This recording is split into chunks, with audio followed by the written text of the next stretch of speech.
আলাইকুম। যারা দেশ ও দেশের বাইরে থেকে আমার সঙ্গে যুক্ত রয়েছেন সবাইকে জানাই আন্তরিক শুভেচ্ছা এবং ভালোবাসা। লাইলির প্রেমে ছিল মজনু পাগল, এরকম রানীর প্রেমে ছিল রাজা পাগল। তাই তো রানীর জন্য করেছিল রাজা 365টি পুকুর।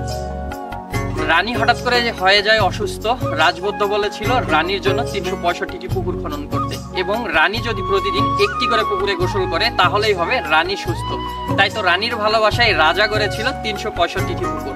এটি অবস্থিত নওগাঁ জেলার ধামরহাট থানার ইসবপুর ইউনিয়নের চকচান্দি গ্রামে। তো চলুন এখানে 365টি যে পুকুর রয়েছে আমরা সবাই উপভোগ করি।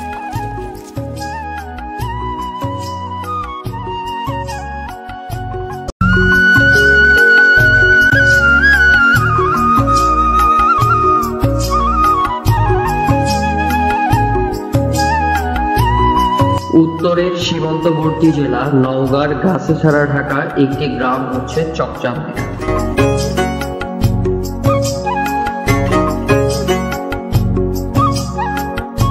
দেশের 8-10টি গ্রামের মতোই এখানে বিস্তীর্ণ সবুজ ফসলের মাঠ, আঁকাবাঁকা মেঠো পথ, ছোট ছোট মাটির আর আধা গড়া বাড়িগুলো শহরের মানুষকে আকৃষ্ট করে।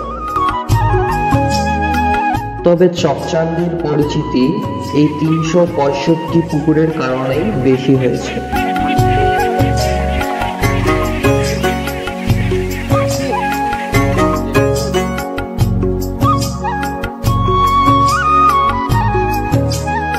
এই গ্রামে এসে চোখে পড়বে বিশাল একটি বিল, যার নাম কুকশির বিল।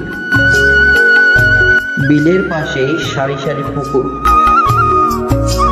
4000 বর্গ কিলোমিটার আয়তনের এই গ্রামে 36,500 শতক জমি জুড়ে ছোট বড় 365টি পুকুর রয়েছে।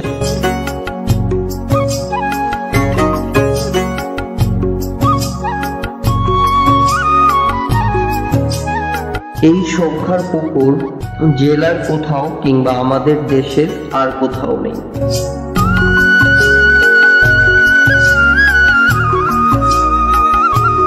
নওগাঁ জেলার শহর থেকে প্রায় 49 কিলোমিটার দূরে 365টি পুকুরের গ্রাম অবস্থিত।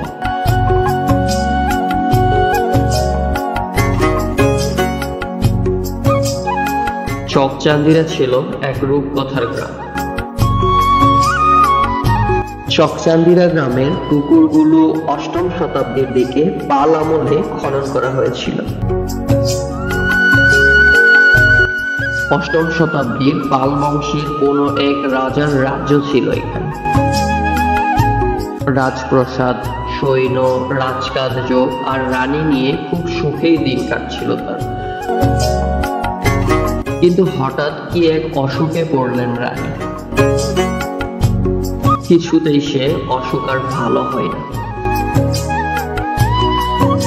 দিন দিন শুধু রানীর স্বাস্থ্যের অবনতিই হচ্ছিল। রাজার মনে শান্তি নেই, তাই তো রাজপ্রাসাদ থেকে উধাও হলো সুখ।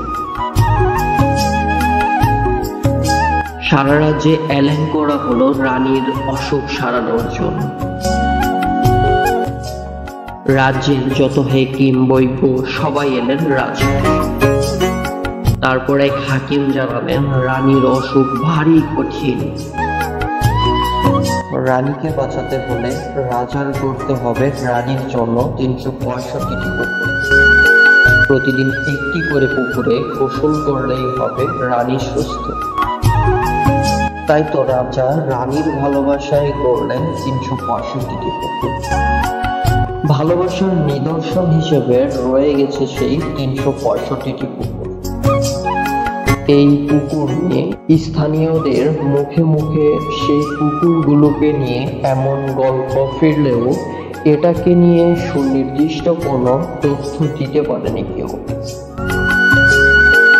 এই পুকুরগুলো কবে খনন করা হয়েছে এবং কিভাবে খনন করা হয় এরকম তথ্য চেয়ে অনেকের সঙ্গে কথা বললে সুনির্দিষ্ট কোনো তথ্য দিতে পারেনি কেউ। তারা জানান তাদের জন্মের অনেক পূর্ব থেকেই এই পুকুরগুলো রয়েছে। পুকুরগুলো কিছু সরকারি, কিছু স্থানীয়দের মধ্যে রয়ে গেছে। পালামলের পুকুরগুলো হয়ে থাকলেও এখনো পুকুরগুলো অক্ষত রয়েছে।